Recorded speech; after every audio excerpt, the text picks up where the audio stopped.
Hey, welcome to the Death of a Dream podcast. I want to make sure that I note this today. We will have a bonus episode.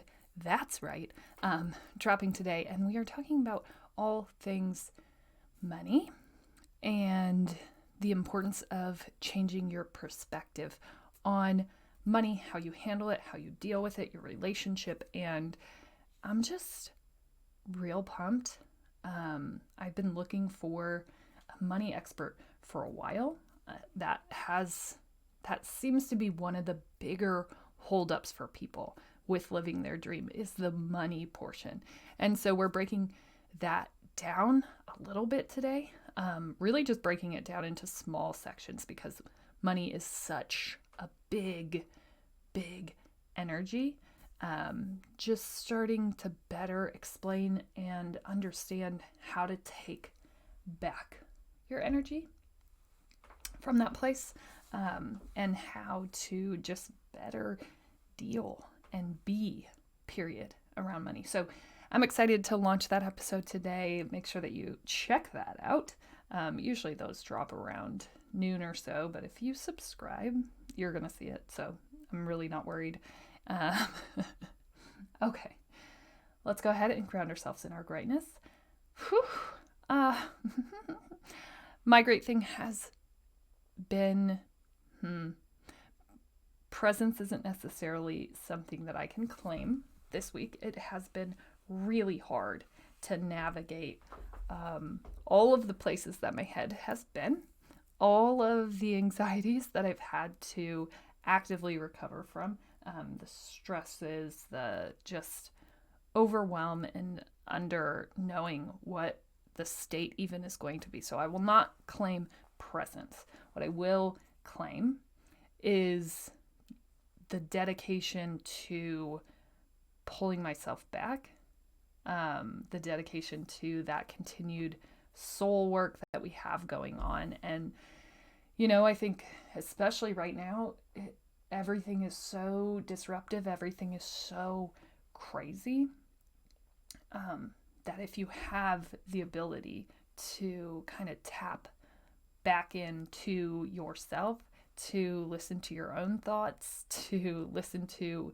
your own gut reactions of what's happening, I think it just helps keep you grounded. It will also likely scare you. Okay, I won't go any deeper than that. But I think just maintaining that energy towards that work, making sure that even in shadow states, we're still focused on our higher purpose and our higher vibration, making sure that we're, even when we're in negative energy spaces because of the disruptions of the energy in the world, as it seems, or at least in this very small chunk of the world, you still have the ability to seek light, even if in all of your thought patterns you're not finding it, still maintaining and keeping that vibrational frequency of chasing good energy and good light, even if you can't find it. That still helps you, right? So that's my great thing. The continual chase of good energy and good vibration is where we're at. I don't know how else we name that.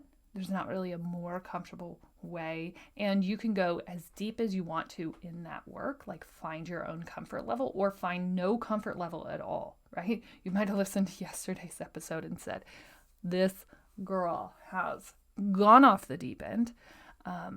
But like that's yours. That's yours. If it doesn't speak to you, if it doesn't flow with you, that's okay. Right? That's what this entire journey is about. Like finding your own way, finding your own light, finding the things that do speak to you.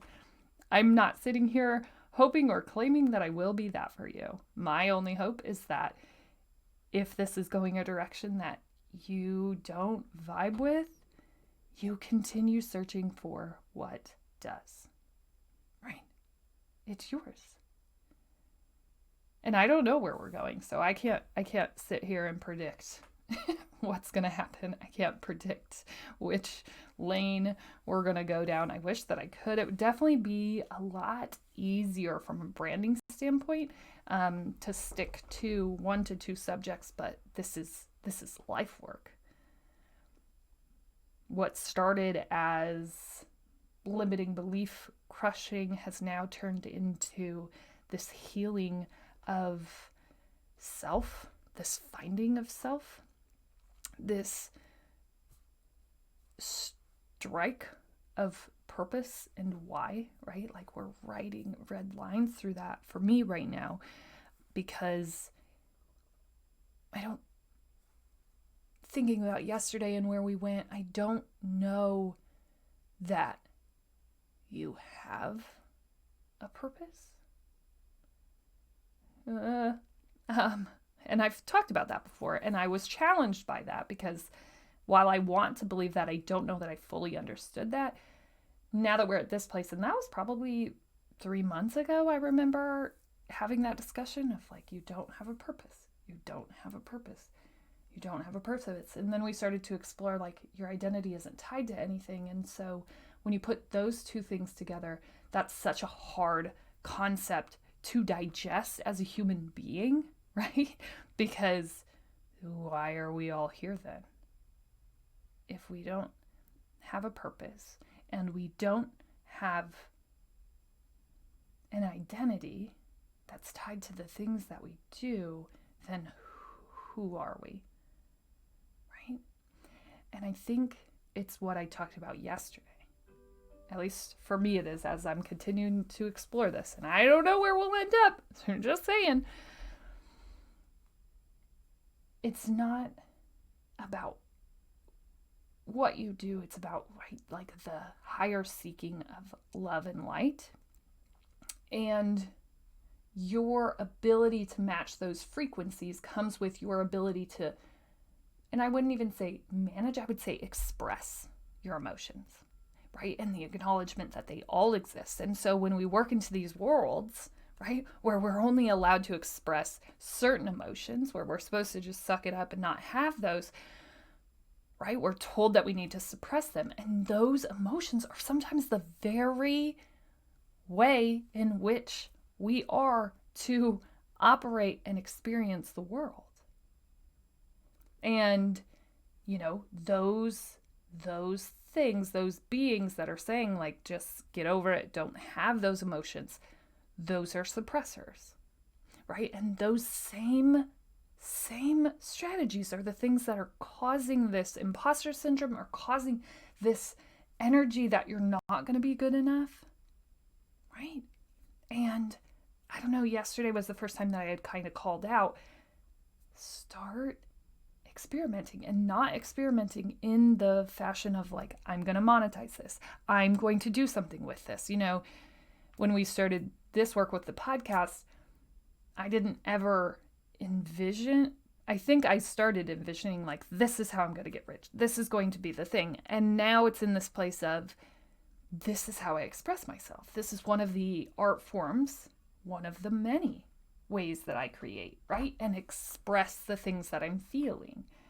And to think that there is a specific confine for that is now crazy. Or to think that you only have one given purpose on this world, right? Like, we have so many. Literally, your purpose in life could be paying for someone's cup of coffee, and that could change the world inevitably.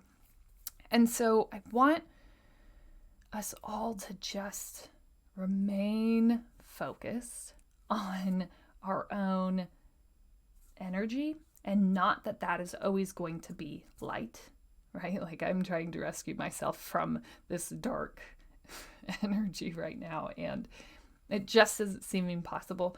Definitely going to start to do some grounding work, definitely going to make sure that I'm paying attention to the energy in my own house as I don't leave it often. But at the end of the day, like, that's your work, right? The protection of your own vibration. And so that's where I'm at. That's my great thing, is staying committed to that protection, and not just flooring past it and pretending like it's not existing. The discomfort is in existence. And so what am I doing to be proactive about that, right? About changing that, about knowing that that's coming, and then rising up from it or making sure that I am protecting. Okay, let's get into it here.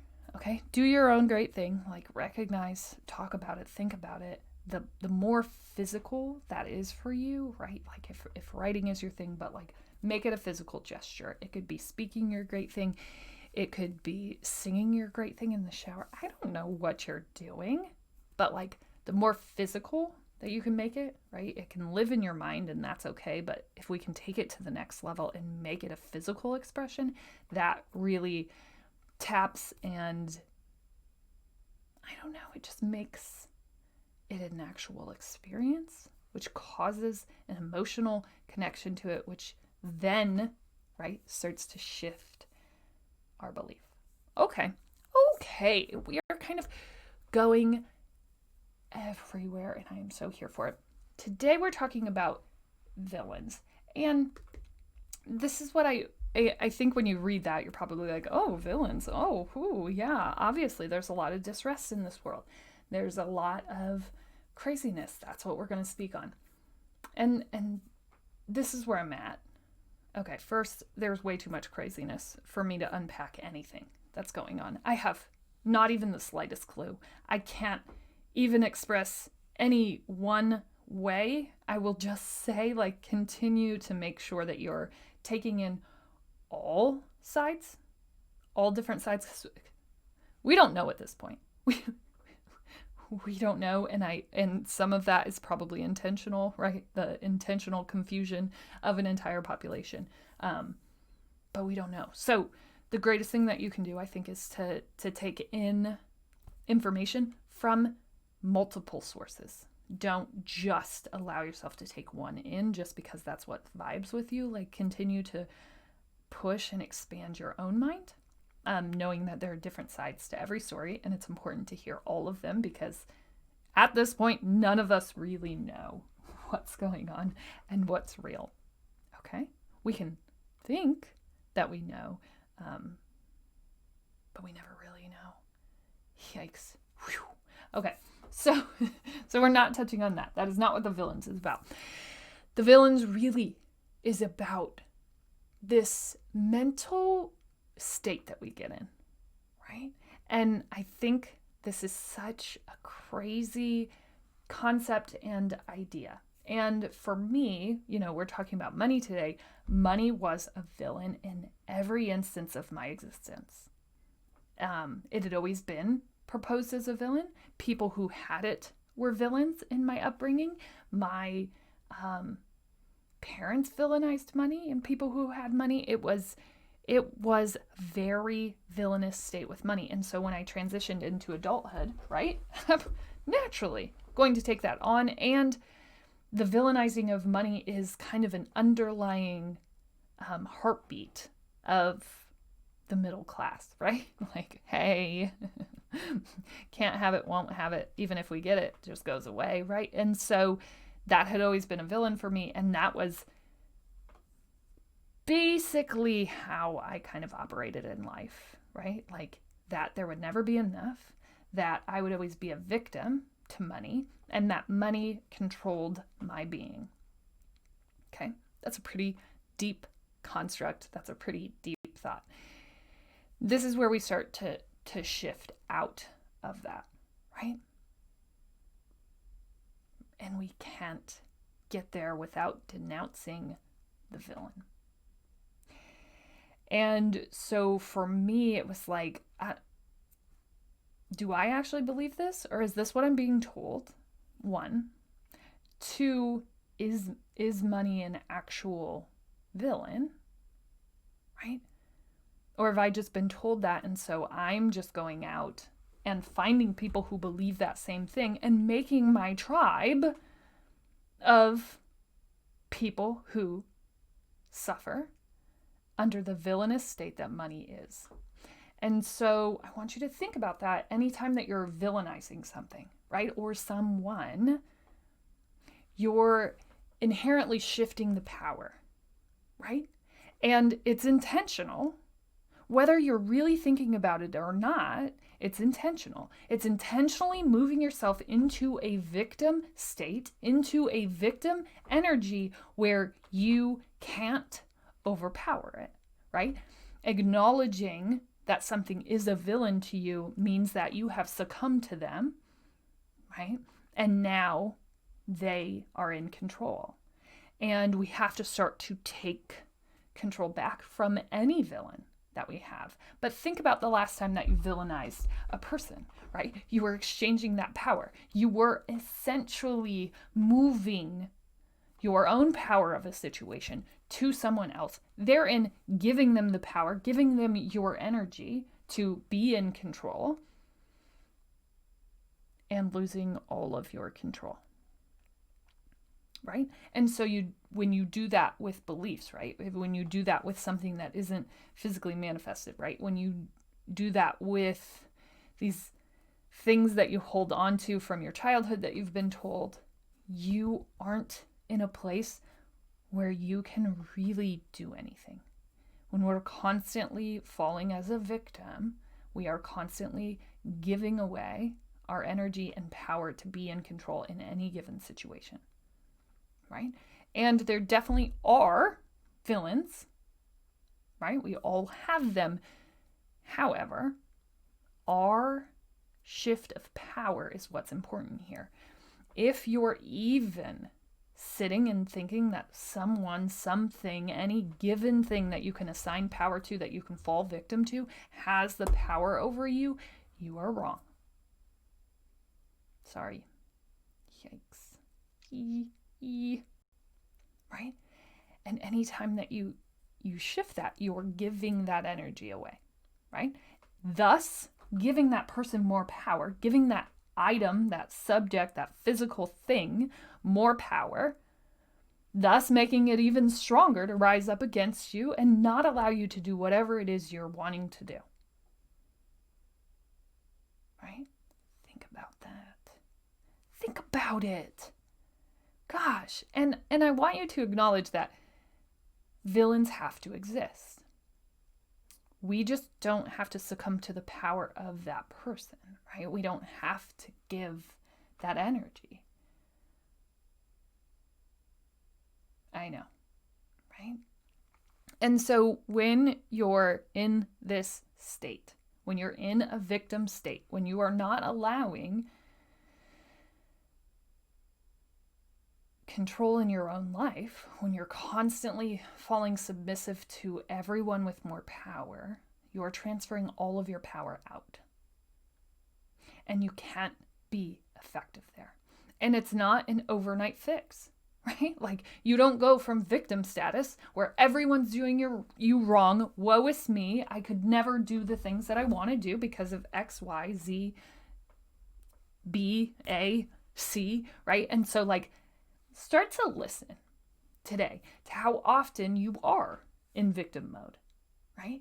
To how often you are villainizing things as a higher power that don't allow you to rise up, right? And if we start to shift and look at that focus and we start to regain our own energy and we take that energy back, like, no, money, you don't have control over me. I am an abundant being.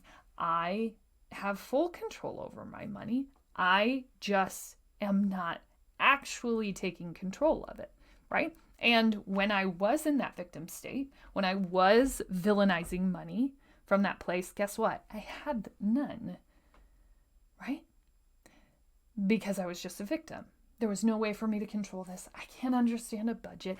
I'm never going to have money because no one I know has money. We all live paycheck to paycheck. There's no reason to even rise up because inevitably money is a resource that just can't be tapped, and those things are so untrue, right? I can understand a budget. I just don't want to, right? And so that's the issue. Do you actually want to? Or is it easier to remain a victim? It's always easier to remain a victim, yes. And I'm not saying like champion those things and you get over it tomorrow and like just denounce them and never be a victim again. No, like it's going to take time. This is like a ever perfected process that you're going to be going through the rest of your life. But if we can start calling it what it is, right? It's a disempowerment of your own being. It's a shifting of your own energy towards exactly what you don't want to happen, right? And that's where we can start to take our power back, or we can at least start to increase our awareness of when we are falling into that victim state. And victim states sound a lot different, but they sound a lot like, I don't know how to do this. I couldn't figure out how to do this. There's no way to win anyways, so why try? This person is the reason that I can't be successful. This person has completely derailed me. And here's the deal. There are going to be those people. Like, trust that I am a villain in a million people's stories. And I think for me, it's just about shifting the energy back to myself and realizing that they're choosing me as a villain, as something that is potentially going to save them someday, right? Like, I can be chosen as a villain. Okay. And those people may need a villain, right? In order to overcome and realize that they're bigger. They're better than that. They're better than me. They're bigger than even the villainous energy that I have had. Like, we all have good and bad. And so to sit here and think that Hanna is a light, Hanna can do no wrong, like, no.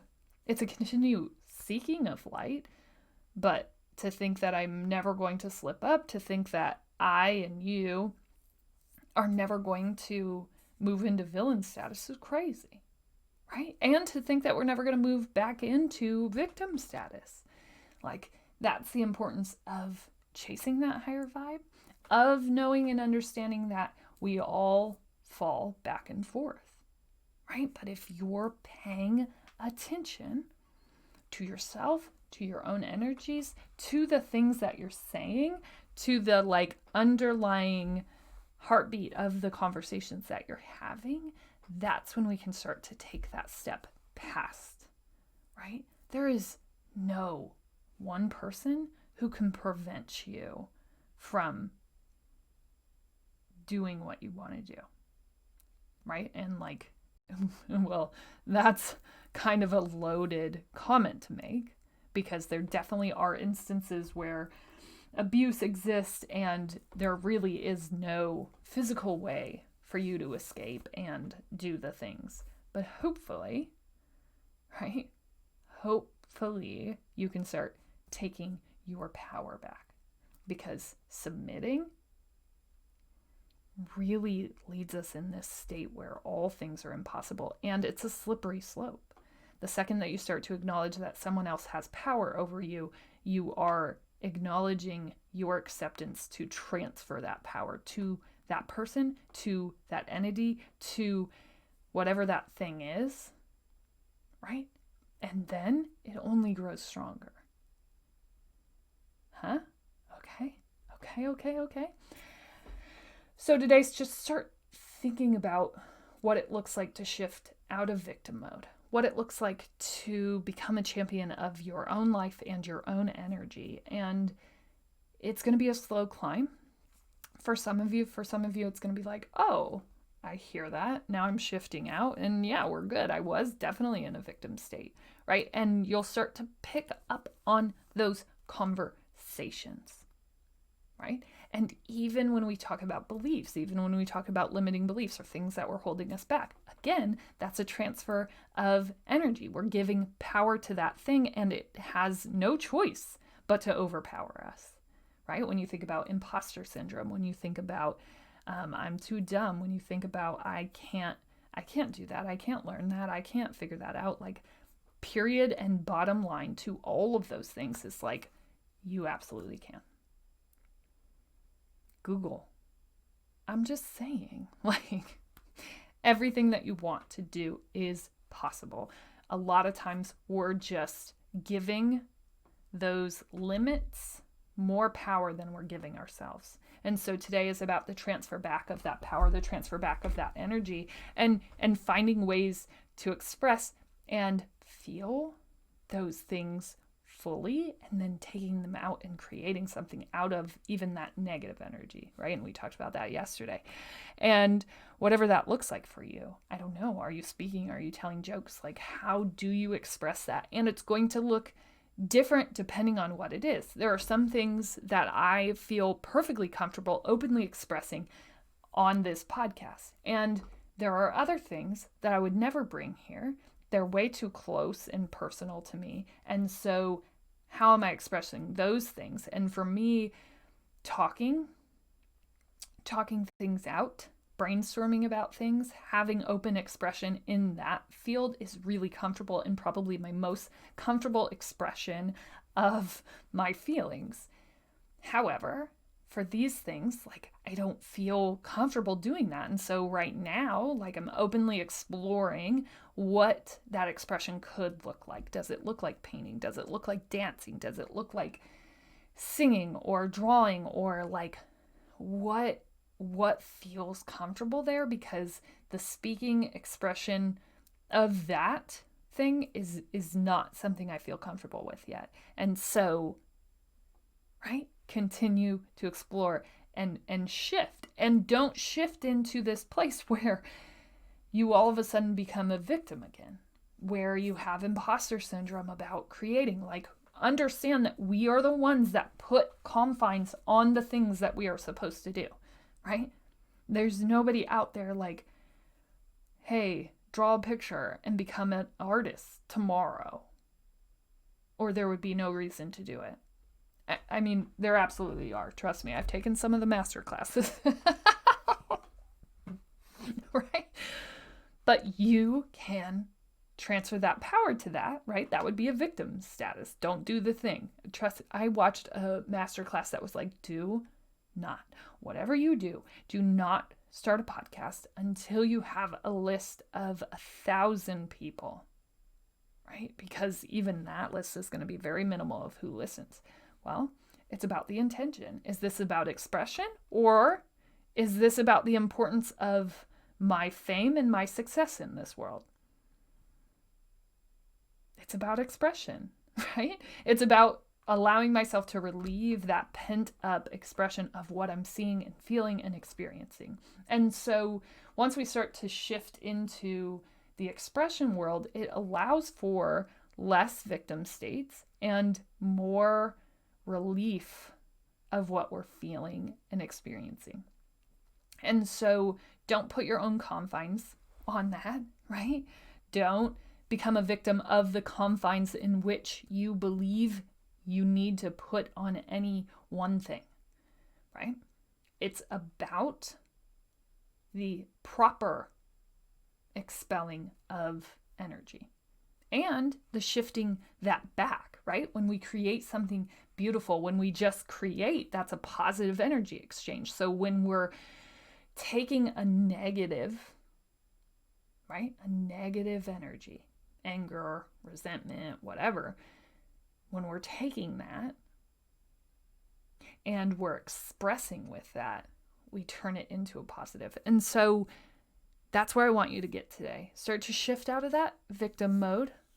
Start to take your villains off of your shelf, whatever they look like for you. It could be a person, it could be a thing, it could be something that's holding you back.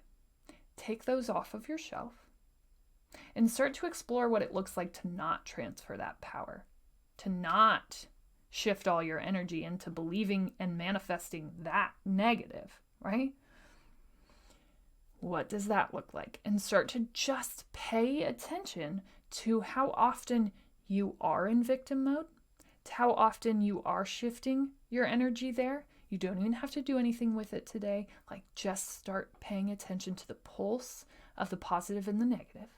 And a lot of that negative is in that victim status, is creating villains and manifesting more energy towards those villains than you are yourself.